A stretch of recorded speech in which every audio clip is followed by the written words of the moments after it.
নমস্কার বন্ধুরা, শিবানী কিচেনে আপনাদেরকে স্বাগত। আজকে আমি নবরাত্রি স্পেশাল মুগ ডালের চিল্লা বানাবো। এই মুগ ডালের চিল্লা বানানোর জন্য আমি হাফ কৌটা মুগ ডাল নিয়েছি আর 1 কৌটা চাল নিয়েছি।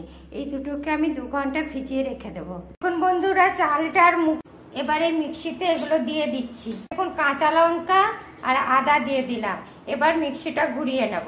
এই দেখুন বন্ধুরা, মুগ ডাল আর চালটা পেস্ট হয়ে গেছে। এবার এর মধ্যে পরিমাণ মতো লবণ দিয়ে দিলাম, দিয়ে আর একবার ঘুরি। মুগ ডাল আর চালটা নুন দিয়ে মিশানো হয়ে গেছে। এবার এইটা মুগ ডালের চিল্লা বানাবো, চাটনি বানিয়ে নেবো। এই চাটনি বানানোর জন্য এই দেখুন একটুখানি ছোলা দিয়ে দিলাম মিক্সিতে, একটুখানি এই দেখুন দই দিয়ে দিলাম আর 2টো কাঁচা লঙ্কা দিলাম। এবার এটাকে ঘুরিয়ে নেব। এই দেখুন বন্ধুরা, এবার এর মধ্যে পরিমাণ মতন একটুখানি লবণ দিয়ে দিলাম। দেখুন বন্ধুরা, আমার চাটনিটা হয়ে গেছে। ছোঁক দেওয়ার জন্য এই দেখুন তেলটা গরম হয়ে গেছে। সর্ষের তেল নিয়েছি, 4টে কাঁচা শুকনো লঙ্কা 4টে দিয়ে দিলাম। এর মধ্যে কারি পাতা দিয়ে দিলাম। বন্ধুরা, ছোঁক দেওয়ার জন্য কারি পাতার শুকনো লঙ্কাটা ভাজা ভাজা হয়ে গেছে। এবার এর মধ্যে আমি সর্ষে দিয়ে দিলাম। সর্ষেটা যদি প্রথমে দিই না, প্রচুর ফাটতে থাকে। বন্ধুরা, ছোঁকটা দিয়ে দিয়েছি চাটনির মধ্যে, দিয়ে এটাকে এইভাবে নেড়ে নিচ্ছি।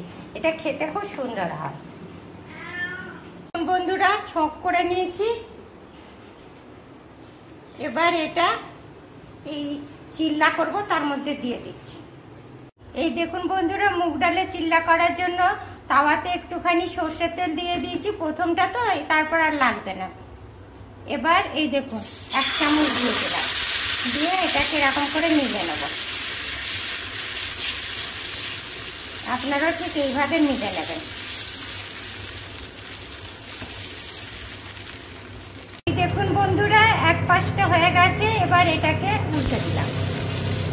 দেখেছেন কি সুন্দর হয়েছে মুগ ডালের চিল্লা? তেলও লাগছে না, কিছু না। প্রথমে একটুখানি কড়াই তাওয়াতে তেল দিয়ে দিতে হবে, তারপর করে যেতে হবে। মুগ ডালের চিল্লা করেছি আর সাথে চাটনি। কেমন হয়েছে আপনারা বলবেন। এইভাবে মুগ ডালের চিল্লা করবেন, দেখবেন দারুণ খেতে লাগছে। আর কিরকম পাতলা পাতলা হয়েছে দেখেছেন? একদম পাতলা পাতলা সুন্দর মুগ ডালের চিল্লা হয়েছে।